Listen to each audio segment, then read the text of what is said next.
Okay, so we are on chapter 21, and I skipped ahead and saw that it's pretty short, these couple of chapters, so we're actually going to read all the way to chapter 25 because they are all short. So let's get started. Chapter 21, and it looks like it is a news article. So yeah, chapter 21, The Daily Rumor, 6 Days Left by Christoph Neitlinger. No one knows exactly how old Wolf Hall is, but legend says Wolfrey Valor built every spiraling tower, every vaulted great room, every torturous dungeon, every romantic courtyard, and every secret passage of the castle as a wedding gift to his bride, Honora. I don't know what Apollo plans to give Miss Evangeline Fox as a wedding gift, but I've heard a rumor that he's already moved her into Wolf Hall, along with her stepsister Marisol Tourmaline, who my sources have assured me is not cursed, nor does she have plans to curse her stepsister. In fact, it has been confirmed that Miss Tourmaline will remain here as part of the Northern Royal Court after the wedding. Chapter 22. The following day, the wedding dress arrived. Evangeline found it spread across her princess bed inside of Wolf Hall.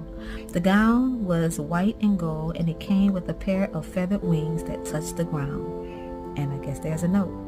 My dearest Evangeline, I saw this gown and thought of you, because you are an angel. Forever yours, your truest love, Apollo. That is chapter 22. Now chapter 23. The day after that, Evangeline woke to find her bathtub full of what looked like glittering pirate treasure. And there's another note. My dearest Evangeline, you deserve to be bathed in jewels. Forever your truest love, Apollo. Chapter 24. Then it was an entire stable of horses. The steeds were gleaming white and adorned with rose gold saddles, the same color as Evangeline's hair, so that we can ride off into the sunset together, Apollo said.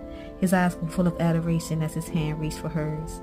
Her fingers felt small in his warm grip, but they were starting to fit. You don't have to give me so many gifts, she said. I'd give you the world if I could, the moon, the stars, and all the suns in the universe. Anything for you, my heart. Chapter 25. It was all more than Evangeline could have dreamed of or wished for. The last few days had been a whirlwind of wonderful. Her royal suite was covered in colorful gowns and flowers and gifts. Even Empress Scarlet had sent her something. Though how the small package had been delivered so quickly, Evangeline had no clue. Evangeline should have felt flutters. She should have felt excited and romanced and loved.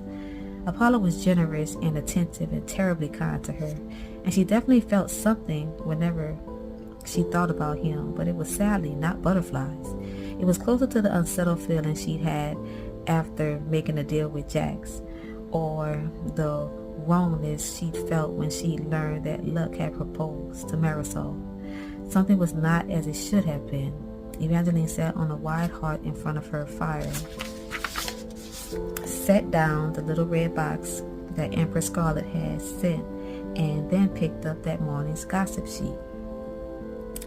The Daily Rumor.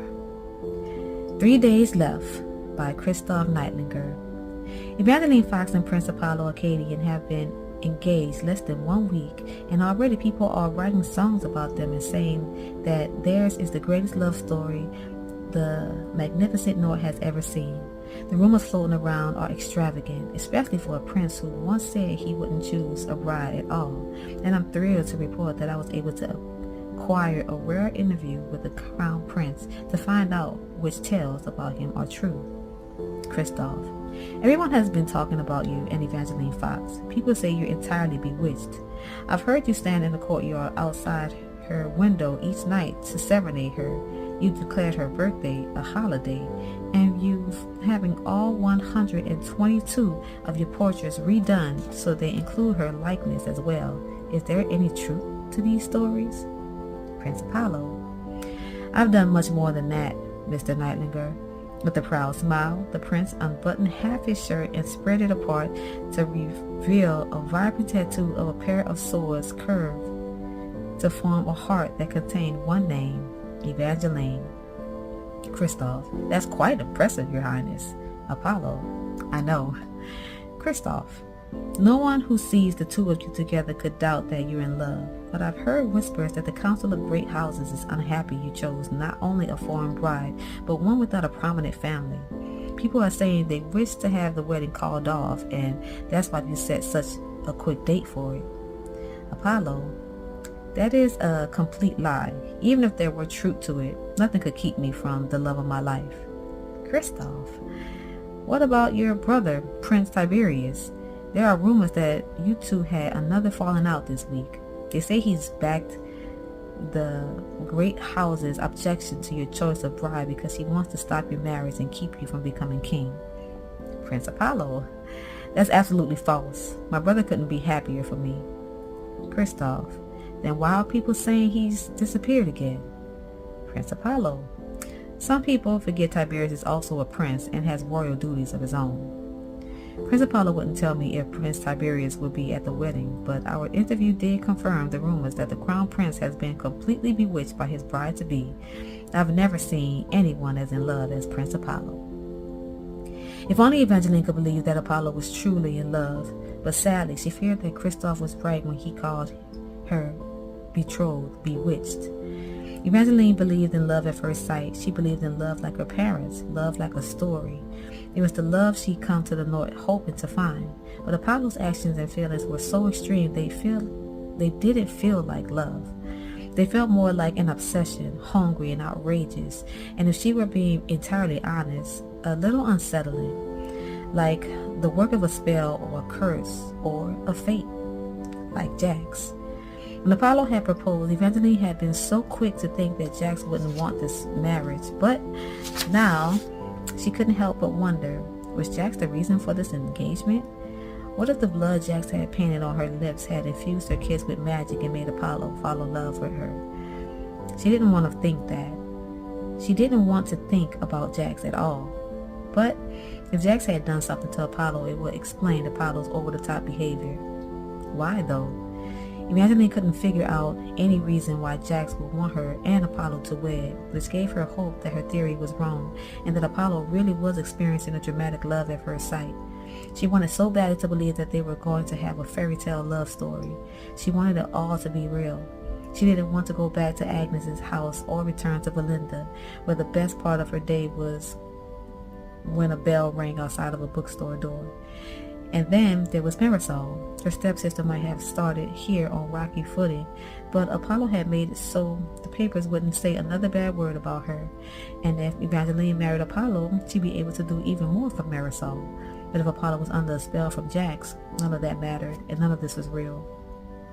Evangeline slowly rolled up the gossip sheet, knowing what she had to do, but dreading it all the same. She didn't want to see Jax again, but if he had done this to Apollo, then she needed to convince him to undo it. Evangeline doubted that the Prince of Hearts would lift a curse from Apollo out of the goodness of his heart, since all the stories said Jax's heart didn't even beat.